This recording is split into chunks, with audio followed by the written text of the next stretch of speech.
guys, welcome back to another beautiful episode of Juby's Hi.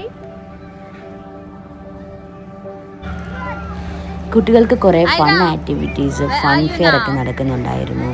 അതുപോലെ തന്നെ rope climbing ഒക്കെ. ഈ ഐറമോൾ ഉണ്ടല്ലോ, എപ്പോഴും പറയും റോളർ കോസ്റ്ററിൽ കയറണമെന്ന്.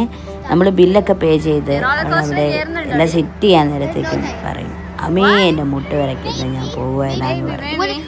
പക്ഷേ അവൾ എല്ലാം ട്രൈ ചെയ്യാൻ വേണ്ടി ഭയങ്കര ഇഷ്ടമാണ്. ഞങ്ങളത് എൻകറേജ് ചെയ്യലുണ്ട് കുറേയൊക്കെ. എന്നാലും അവൾ പോയി ഇങ്ങനെ പേടിക്കുന്ന കാണുമ്പോൾ ഭയങ്കര സങ്കടമുണ്ട്.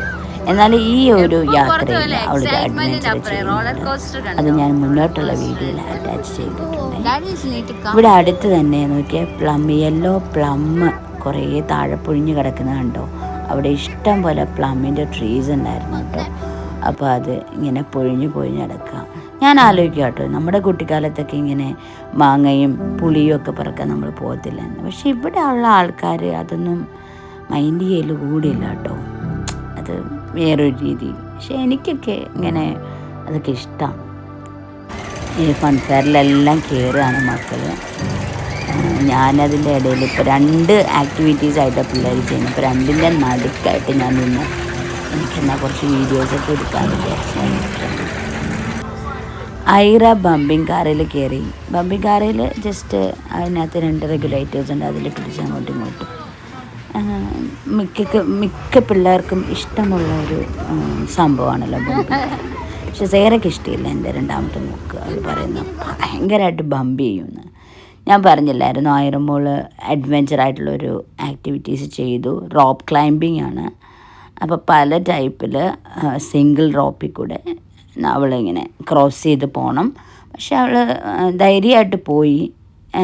ഒരു സ്റ്റെപ്പിൽ ചെന്ന് കഴിഞ്ഞപ്പോൾ നെക്സ്റ്റ് എങ്ങോട്ടാണ് പോകേണ്ടതെന്ന് അറിയാൻ മേലെ അത് സ്റ്റക്കായി. പിന്നെ അവിടെയുള്ള ആൾ ഹെൽപ്പ് ചെയ്തു. പിന്നെ അപ്പനും എൻകറേജ് ചെയ്തു പോയി. ഈ സെയിം പാർക്കിൽ തന്നെ പിള്ളേർക്ക് കളിക്കാൻ പറ്റിയ പാർക്കുണ്ട് കേട്ടോ. അപ്പോൾ അവർ അവിടെ എല്ലാം കുറേ റൈഡ്സിലൊക്കെ കയറി സ്വിങ്ങൊക്കെ യൂസ് ചെയ്തു. ഇന്ന് നല്ല വെയിലുള്ളൊരു ദിവസമായിരുന്നു. 36 ഡിഗ്രി ടെമ്പറേച്ചർ ഉണ്ടായിരുന്നു. ഞാൻ ഏകദേശം സൈഡായി. ഈ പിള്ളേരുടെ പുറകെ എന്താണല്ലോ ഓടണമല്ലോ. നമ്മളപ്പോൾ തണൽ നോക്കി തറയിൽ കുറച്ച് നേരം പോയിരുന്നു. അങ്ങനെ ഇരിക്കുമ്പോൾ ഒരു രസം. ഷാനുവിൻ്റെ അടുത്ത് വന്നിരിക്കും. പിന്നെ പിള്ളേരുടെ പുറകെ ഓടണമെങ്കിൽ നമ്മൾ ഓടും കേട്ടോ. അതുപോലെ തന്നെ അവിടെ സാൻഡ് കാസിൽ ഉണ്ടാക്കാനുള്ളൊരു സ്പേസ് ഉണ്ടായിരുന്നു. അപ്പോൾ സേറയ്ക്ക് ദേഹം അനങ്ങാത്ത അങ്ങനത്തെ കുറച്ച് കാര്യങ്ങളൊക്കെയാണ് അവൾ ഓടി നടന്ന് കളിക്കും. പിന്നെ മോനും നമ്മൾ അഴുക്കാവുമെന്നൊന്നും വിചാരിച്ചില്ല, സാൻഡ് കാസിലേക്ക് ഇറക്കി വിട്ടു. പിന്നെ സൂപ്പർവിഷൻ വേണം. അവനിങ്ങനെ പെട്ടെന്ന് ഓടി നടക്കുകയൊക്കെ ചെയ്യുമല്ലോ. വേറെ പിള്ളേരുമൊക്കെ ആയിട്ട് കളിക്കുമ്പോൾ ശ്രദ്ധിക്കണം. അങ്ങനെ 34 ഡിഗ്രി ടെമ്പറേച്ചർ ആയിരുന്നു ഇന്ന്. ഓൾമോസ്റ്റ് നല്ല ടയേർഡായി. വെയിലത്തെങ്ങ് അർമാദിക്കാൻ വിട്ടു പിള്ളേരെ. കഴിഞ്ഞു. Bye bye to Stratford upon ആവും. അതുപോലെ തന്നെ ഫൺ ഫെയർ, റോപ്പ് ക്ലൈംബിങ് അങ്ങനെയൊക്കെ ഉണ്ടായിരുന്നു. അവിടെയൊക്കെ പിള്ളേർ കൊണ്ടുപോയി. സ്വിമ്മിംഗ് പൂൾ ഉണ്ടായിരുന്നു കേട്ടോ. പക്ഷെ നമ്മൾ പിള്ളേർക്ക് സ്യൂട്ട് സെറ്റ്സ് ഒന്നും എടുക്കാത്തതുകൊണ്ട് പോയിട്ടില്ല. അങ്ങനെ going back to our home. Actually അവിടെ ജയന്റ് വീൽ ഉണ്ടായിരുന്നു. പക്ഷെ ഞങ്ങൾ കയറാനൊക്കെ ഉദ്ദേശിച്ച് അവിടെ പോയി നിന്നെങ്കിലും പക്ഷെ നല്ല ക്യൂ ആയിരുന്നു. പിള്ളേരെ വെച്ച് ക്യൂ നിൽക്കാന്ന് പറയുന്നൊരു വലിയ സംഭവം. അതുകൊണ്ട് പിന്നെ നെക്സ്റ്റ് ടൈം ആവാമെന്ന് വിചാരിച്ചില്ല. പിന്നെ പോണ വഴിക്ക് ബോട്ട് ഹൗസ് ഉണ്ടായിരുന്നു. അവിടെ ആ കൂടെ തന്നെ നല്ലൊരു കാഫേ. ബോട്ട് ഹൗസിൽ ഞങ്ങൾ നേരത്തെ വന്നിട്ടുണ്ട്. അപ്പോൾ അതുകൊണ്ട് എല്ലാം കൂടെ കവർ ചെയ്യാൻ പറ്റില്ല.